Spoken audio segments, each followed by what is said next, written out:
네, 하나님께서 모세가 죽은 후에 그의 후계자로 여호수아를 선택하셔서 세우셨습니다. 그를 통해서 하나님은 이스라엘 백성들을 약속하신 가나안 땅으로 이끌어 가기를 원하셨습니다. 그러기 위해서 여호수아는 두 사람을 세워서 정탐꾼으로 이제 보내게 됩니다. 그 보낸 땅이 어디였냐면 우리가 잘 아는 것처럼 여리고성이었고 거기에 들어가서 기생 라합의 집에 들어가 묵게 되었습니다.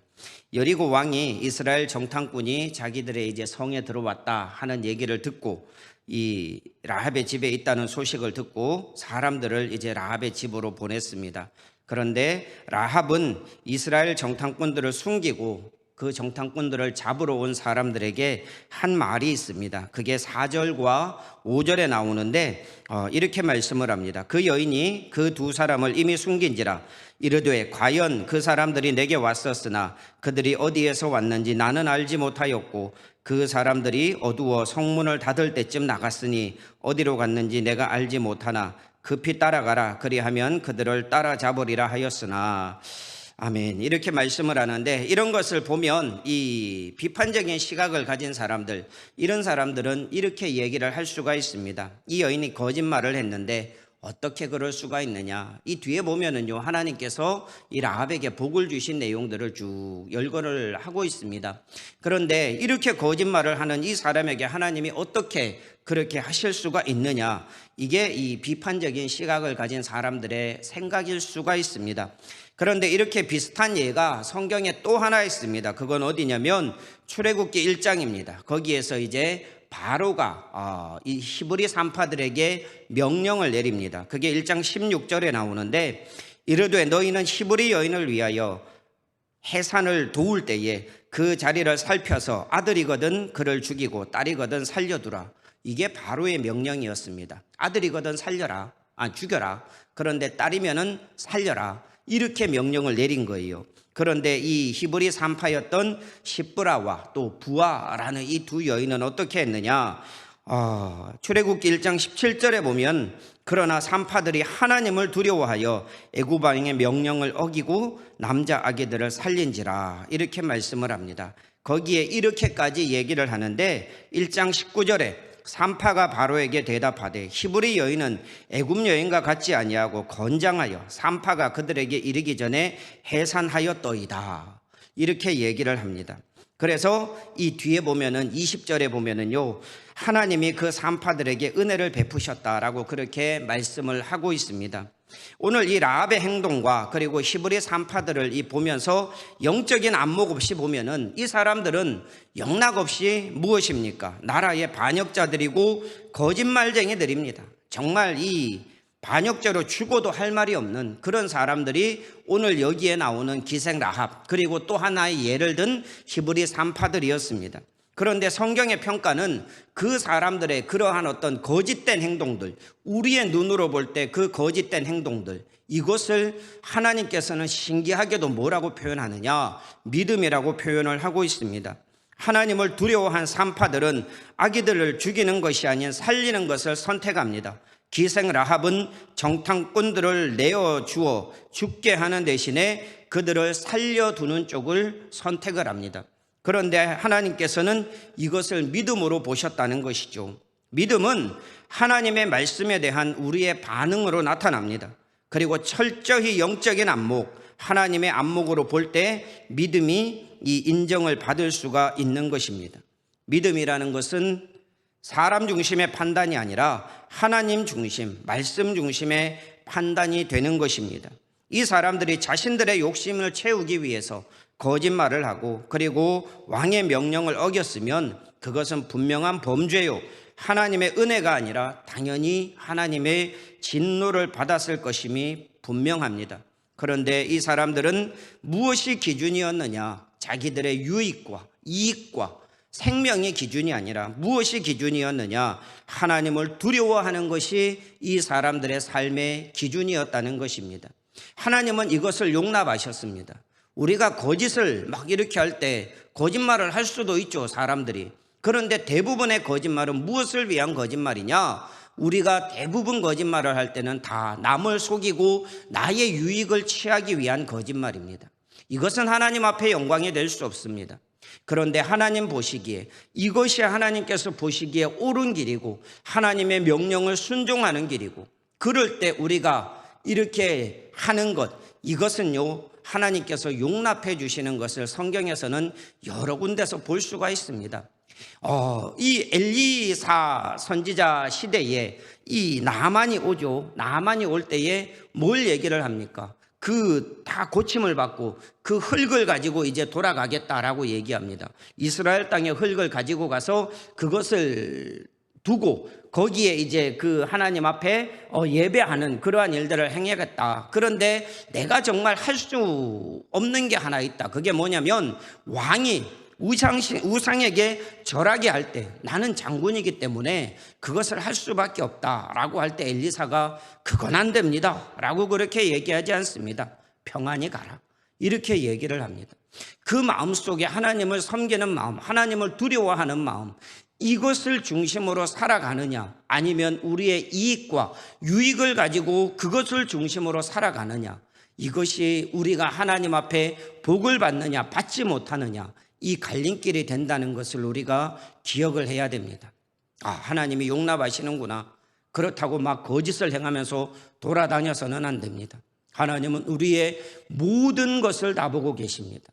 심장, 폐부, 마음, 어떤 동기, 이러한 것들까지도 하나님께서는 다 보고 계시기 때문에 하나님을 속일 수 없습니다. 믿음으로 이것을 행하는지 아니면 내 자신의 유익을 위해서 이것을 행하는지 하나님은 다 보고 계신다는 것입니다. 그래서 우리는 하나님을 속일 수 없는 것이고 하나님의 판단은 정확한 것입니다.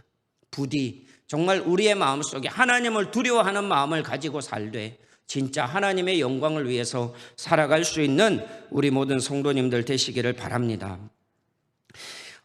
이 사람들이 이제 하나님을 두려워했고 하나님과 하나님의 백성에게 유익한 쪽을 선택하고 그렇게 행동을 했습니다. 이 사람들이 선택한 진짜 믿음은 결과적으로 하나님께도 그리고 하나님의 백성들에게도 유익이 되었지만 또 한편으로는 자신들에게도 엄청난 유익이 되었습니다. 이들의 진정한 믿음으로 산파들은 하나님의 은혜를 받았고, 그리고 라합은 자신과 그리고 가문이 살고 개인적으로는 예수 그리스도의 조상이 되는 그런 영광을 얻게 되었습니다. 이게 믿음으로 살았던 이 사람들에게 임했던 복입니다. 사람들은 비판적으로 볼 때 어떻게 왕을 속일 수가 있느냐, 어떻게 나라를 배반할 수가 있느냐 하지만 하나님은 그걸 보지 않고 믿음을 보신다는 것, 그걸 꼭 기억하십시오. 그런데 이방의 기생이었던 라합이 이런 은혜와 복을 받은 원인, 그게 무엇입니까? 어떻게 했길래, 무엇이 기초가 되었길래 이 사람이 하나님을 믿고 그리고 또 더 나아가서 예수님의 조상이 되는 그런 은혜를 받았느냐라는 것입니다. 그것을 말씀드리고 싶은 것이 본문 11절 상반절에 나오고 있습니다. 우리가 듣자 곧 마음이 녹았고 너희로 말미암아 사람이 정신을 잃었나니, 이렇게 말씀을 합니다. 우리가 듣고 마음이 녹았다, 그리고 너희로 말미암아 정신을 잃었다 라고 이렇게 말을 하고 있습니다. 이 말들은 이 사람들에게 엄청난 두려움에 휩싸이고 제정신을 차릴 수 없을 정도로 무서운 두려움, 이런 것들이 커졌다라는 것을 얘기를 하고 있는 것입니다. 그럼 이 사람들이 들은 사실, 그게 뭐냐? 도대체 어떤 사실을 들었길래 이 사람들의 마음이 녹고 그리고 이 사람들이 제정신을 차리지 못할 정도로 두려움에 휩싸이게 되었는가라는 것입니다. 그것을 말씀하고 있는 게 본문 10절입니다. 이는 너희가 애굽에서 나올 때에 여호와께서 너희 앞에서 홍해물을 마르게 하신 일과 너희가 요단 저쪽에 있는 아모리 사람의 두 왕 시혼과 옥에게 행한 일, 곧 그들을 전멸시킨 일을 우리가 들었음이니라. 이게 이 사람들이 들었던 내용입니다. 이 사람들은 멀리 떨어져 있었지만 이스라엘의 하나님께서 이스라엘 백성들을 위해서 행하신 이러한 일들을 다 알고 있었던 것입니다. 이 시점에서 지금 오늘 이 본문이 일어나고 있는, 이 사건이 일어나고 있는 시점에서 홍해는요 40년 전에 갈라진 일입니다. 40년 전에 갈라진 일입니다. 그러나 그 과거에 있었던 하나님의 기적의 사건이 현재 40년이 지난 이 사람들의 삶에, 그것도 이방인들의 삶에 엄청난 영향을 끼쳤던 것입니다. 40년 전에 있었던 이 이집트 홍해, 그것을 가른 사건이 수십 킬로, 수백 킬로 떨어져 있는 이 가나안 땅에 있는 여리고성에 있는 이 사람들에게, 그것도 40년이 지난 이 시점까지도 이 사람들에게는 영향을 끼치고 있었다는 것입니다. 하나님께서 행하신 일들을 듣고 이 사람들은 두려워했습니다. 그런데 이 두려움은 멸망과 죽음, 그리고 이 공포, 이러한 것들로 이 라합에게는 다가오지 않았습니다. 다른 사람들은 이 얘기를 듣고 정말 엄청난 이 백성이 오는구나, 엄청난 신이 오는구나, 이렇게 하면서 굉장히 두려워하는 그런 상황 속에 놓이게 되었지만, 여기에 있는 이 라합에게는 이 죽음의 두려움, 공포, 이런 것이 아니라 반대로 삶에 대한 소망으로 라합에게는 다가오게 되었다는 것입니다.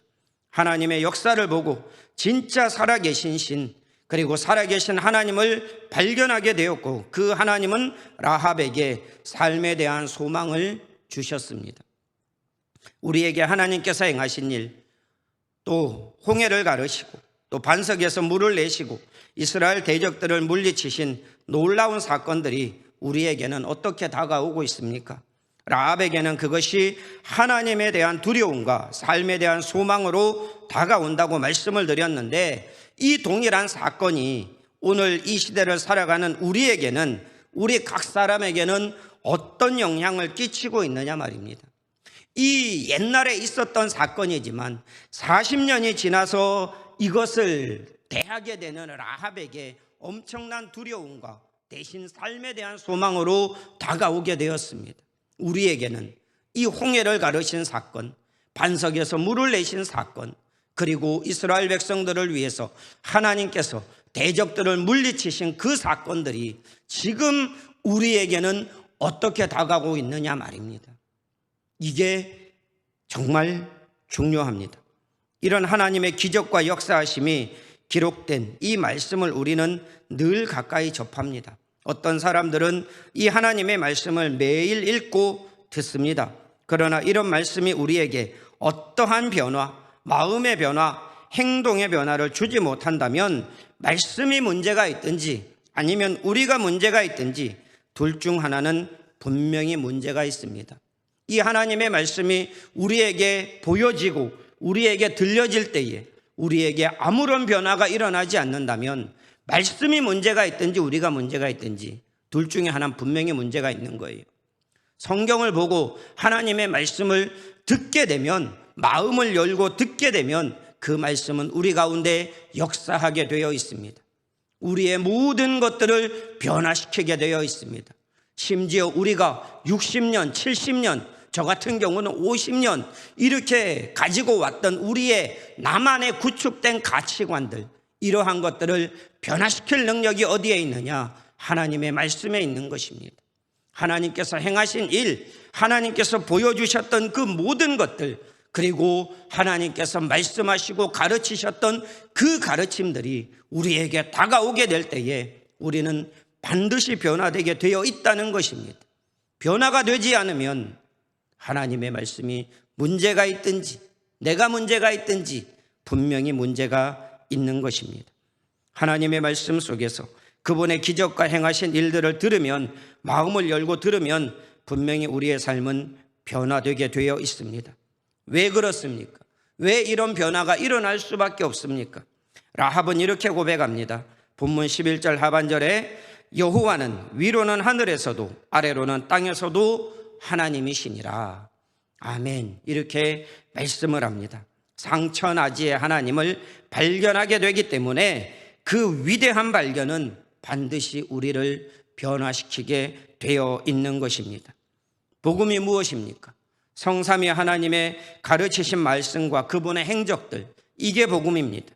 우리를 향한 하나님의 놀라운 구원의 계획, 그리고 예수 그리스도의 죽으심과 부활을 통한 그 구원의 성취, 그리고 성령님의 인치심을 통한 구원의 적용, 이 모든 사역이 합하여져서 우리가 듣고 경험하고 있는 복음으로 우리에게 다가오고 있는 것입니다. 우리를 향한 그 구원의 복음이 선포될 때 우리는 하나님의 사랑을 알게 되고 그 구원을 받아들여서 영원한 하나님의 백성이 되는 것입니다. 모든 거짓 신들과 우상을 다 버리고 상천하지의 하나님, 유일하신 하나님만을 섬기게 되는 것입니다. 이게 들었을 때에 나타나는 역사입니다. 라합이 자신이 정탐꾼들에게 한 말을 경험을 했습니까? 라합이 경험을 했습니까? 경험하지 못하고 들었습니다. 라합도 경험하지 못한 거예요. 들은 거예요. 홍해가 갈라졌다더라. 하나님께서 반석에서 물을 내셨다더라. 저 이 포악한 시혼과 옥 이것들을 다 무너뜨리셨다더라. 라합은 경험하지 못하고 들었습니다. 들었을 뿐입니다. 그러나 들었을 때 라합은 하나님을 발견하게 되었고 하나님께로 돌아와 믿게 되었던 것입니다. 이게 라합에게 일어난 변화입니다. 그는 단지 보지도 못했고 경험하지도 못했고 들었을 뿐인데 그는 하나님을 발견하게 되었던 것입니다. 로마서 10장 17절은 말씀합니다. 그러므로 믿음은 들음에서 나며 들음은 그리스도의 말씀으로 말미암았느니라. 들음은 그리스도의 말씀으로 말미암았다. 그 그리스도의 말씀을 들으면 믿음이 생긴다라는 것입니다. 이것을 마귀는 어떻게 방해합니까? 고린도후서 4장 4절 거기에서 말씀합니다. 그 중에 이 세상의 신이 믿지 아니하는 자들의 마음을 혼미하게 하여 그리스도의 영광의 복음의 광채가 비치지 못하게 함이니 그리스도는 하나님의 형상이니라. 아멘. 이렇게 말씀을 합니다. 악한 영들은 어떻게 방해합니까?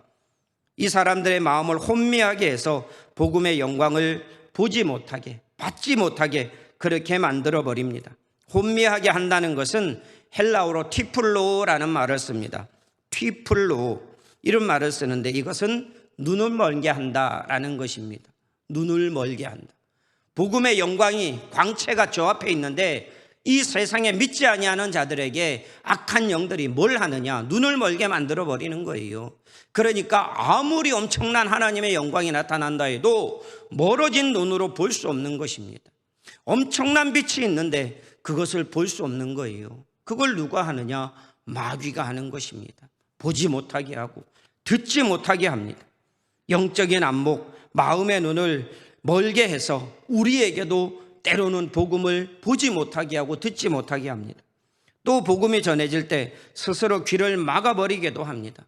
복음이 전해지는데, 놀라운 은혜의 말씀이 전해지는데 귀를 막아버립니다. 그런데 그게 누가 막습니까? 마귀가 막습니까? 아닙니다. 사람이 막습니다. 스스로 막습니다. 그런 일들이 있었습니다. 스데반이 설교를 할 때 어떤 일들이 발생을 했느냐? 사도행전 7장 57절에 말씀합니다. 그들이 큰 소리를 지르며 귀를 막고 일제히 그에게 달려들었다라고 그렇게 말씀합니다. 그들이 소리를 지르면서 안 들으려고 막는 거예요. 하나님의 말씀을 듣는데, 복음이 전해지는데 스스로 안 들으려고 막아버리는 것입니다. 이런 일들이 있게 되는 거죠. 이런 이들에게는 생명 살아남의 역사가 없다는 거예요. 세상에 그 혼미한, 혼탁한 그러한 것들에 빠져서 거기에만 휩쓸려서 살아가는 사람들, 들어야 될 거는 안 듣고 안 들어도 되는 것을 마음에 깊이 새기고 그렇게 살아가는 사람들, 그들에게는 은혜가 없습니다. 하나님의 말씀이 선포되는데 스스로 귀를 막아버리고 듣지 않으려고 하는 사람들, 교회 안에 많죠. 그런 사람들 은혜가 없습니다. 그러면서 은혜를 구한다면 하나님은 은혜를 주시기를 바라는데 자기들이 그걸 다 막아버리는 거예요. 그러면서 은혜를 달라고 합니다. 구원해 주십시오. 믿게 해 주십시오. 들어야 믿습니다. 들어야 믿음이 생기는 거예요. 들으려고 노력을 해야 됩니다. 정신을 집중하고 하나님의 말씀 앞에서, 들려지는 말씀 앞에서 우리가 마음을 다해서 들으려고 할 때 그 말씀이 들리는 것입니다. 내가 안 들으려고 하면 하나님도 어찌할 수 없어요. 왜? 하나님은 우리의 의지를 완전히 뭉개버리고 반해버리고 그렇게 역사하지 않기 때문에 그렇습니다. 마귀는 필사적으로 듣지 못하게 합니다. 듣게 하면 자신들이 진다는 것을 알기 때문입니다. 그러나 들으면 믿음이 생깁니다. 들으면 하나님을 만날 수 있습니다. 들으면 하나님의 살아계신 하나님을 발견하고 믿고 구원을 얻습니다. 모든 구원의 시작은 하나님의 역사하심을 들으면서 시작되었습니다. 들으면 삽니다. 이게 진리입니다. 요한계시록 1장 3절에 이렇게 말씀을 합니다. 이 예언의 말씀을 읽는 자와 듣는 자와 그 가운데에 기록한 것을 지키는 자는 복이 있나니 때가 가까움이니라. 이 말씀을 읽고 듣고 지키는 것, 이걸 다 같이 해야 복이 있냐? 그렇지 않습니다. 여기에서는 그 말씀을 하고 있는 게 아닙니다. 여기에서 말씀하고 있는 것은 하나님의 말씀을 읽는 자가 복이 있다. 하나님의 말씀을 듣는 자도 복이 있다. 하나님의 말씀을 지키는 자도 복이 있다. 이것을 말씀하고 있는 것입니다. 듣는 것도 복입니다. 읽는 것도 복입니다. 지키는 것도 복입니다. 이걸 다 같이 하면 대박입니다. 엄청난 복이 우리에게 임하는 것입니다. 우리가 이것을 반드시 기억해야 합니다. 지금 우리의 귀를 막고 있는 것이 무엇입니까? 하나님 앞에서 말씀이 전파될 때에, 복음이 전파될 때에 우리의 귀를 막고 있는 것이 무엇입니까? 그 요인은 아마 대부분 우리에게 있을 것입니다. 내가 스스로 듣지 않으려고 하거나 내가 다른 생각에 사로잡혀 있거나, 그렇기 때문에 우리가 듣지 못하는 것이 거의 대부분일 것입니다. 돌이켜야 됩니다. 회개해야 됩니다. 들어야 됩니다. 그래야 믿음의 삶을 살아갈 수가 있습니다. 우리의 믿음이 차츰차츰 떨어져 가고 있는 그 원인을 살펴보면요, 아마 19은 안 듣기 때문에 그럴 것입니다. 분명합니다. 19입니다. 10 다 아닙니다. 19은 안 듣기 때문에 그래요. 그러나 들으면 믿음이 생깁니다. 귀를 열면 믿음이 생깁니다. 그게 하나님께서 원하시는 방법이요, 하나님이 제시하시는 법입니다. 말씀을 맺습니다. 하나님의 말씀을 들을 때 우리의 마음이 녹고 구원의 길로 들어설 수 있습니다. 우리의 이 완악한 이런 마음을 녹일 수 있는 것은 다른 게 아닙니다. 하나님의 말씀입니다. 그게 들어오면 됩니다. 반드시 됩니다. 듣는 마음과 들을 수 있는 귀가 열리기를 바랍니다. 그리고 이것이 다치지 않기를 기도해야 합니다. 원하기는 정말 하나님의 말씀을 들음으로써 날마다 구원의 길로 더 가까이 가는 그런 우리 모든 성도님들 다 되실 수 있기를 우리 구주 예수 그리스도의 이름으로 축원합니다.